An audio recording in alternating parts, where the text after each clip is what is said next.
Now, an independent investigation has found that boxing bouts at the 2016 Rio Olympics were fixed by complicit and compliant referees and judges.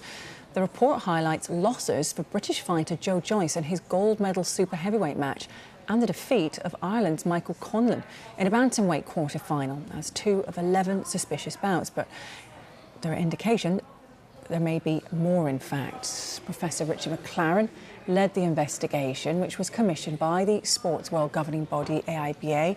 The report found that a system to manipulate the outcome of matches by officials was in place for the Games, saying the seeds of the plan had been sown years before. Michael Conlan's defeat led to public outcry after he had appeared to win his quarter-final against Russia's Vladimir Nikitin comfortably. He's given us his reaction to today's findings, saying he believes Joe Joyce should now be awarded a gold medal and he should receive a bronze medal. The Olympic Games, and for me, I was going into that Games after staying an extra 4 years, winning bronze in 2012. Going into the Games as gold medal favourite, world champion, going in with 100% belief I was going to take home gold, and I believe I would have. Once that moment after me sacrifice, I could have went pro 4 years earlier and been on this journey much quicker than what I am now. But, you know, I stayed around. I aimed to get that gold medal because I believed I would be Olympic champion. It was my dream. It was my only dream, really, as a fighter from when I started boxing.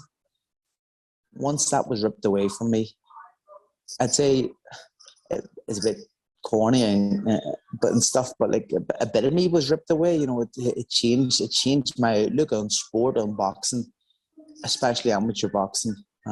It really hurt. You know, the Olympic Games for me will kind of be tarnished forever, even though I thoroughly enjoyed watching Tokyo and my father as a coach for the Irish team. It was fantastic, and it gave me the love back for it. But at the same time, the Olympic Games there will always be a little stain on it now for me. And you know, for me, it was part of my family forever since we were kids. We watched the Olympic Games, and that's what made me want to box.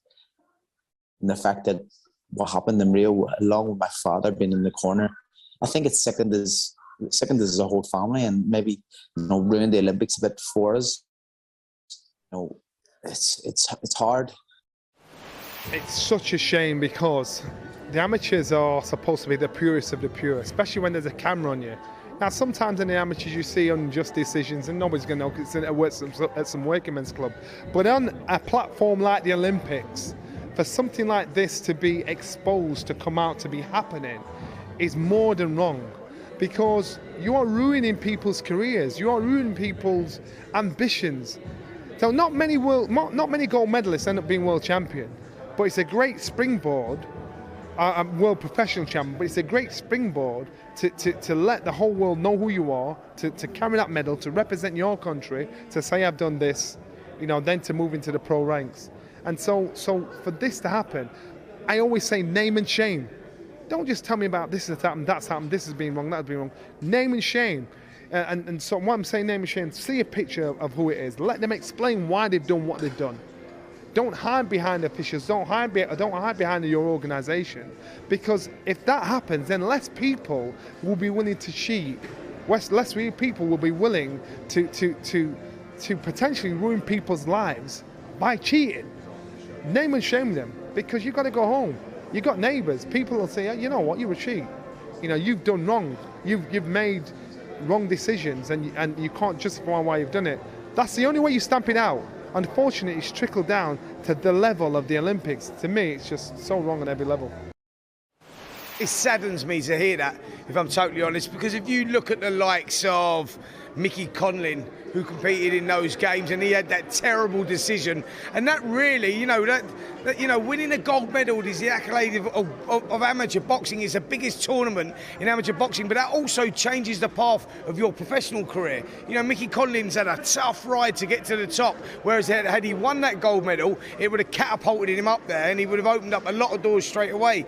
And that was a terrible decision. And Joe Joyce as well, you know, he picked up silver, but if you look at people like Anthony Joshua, who won the gold, and that catapulted him straight up there, you know, into that sort of bracket, and Alexander Usyk, who says winning the gold medal was probably the greatest greatest thing that ever happened in his career. Forget winning the world heavyweight title, forget being undisputed cruiserweight champion. Winning that gold medal was his proudest moment. So that's what that means. And I know as an ex-fighter, boxing on the GB squad, and I won a silver medal in the Commonwealth Games. Losing that gold, you don't win a silver, you lose the gold. Does that make sense? And so, you know, I feel sorry for these guys like Joyce and like Mickey Conlan, who never even medalled. You know, he never medalled, and you got to feel sorry for the guy. And yeah, I think it really saddens me that there's a conspiracy floating around at the moment that, you know, there may have been a bit of fixing going on down to betting and whatnot. We'll just see how it all comes out. But, you know, it does sadden me a lot, because losing that gold medal changes your life, changes your path.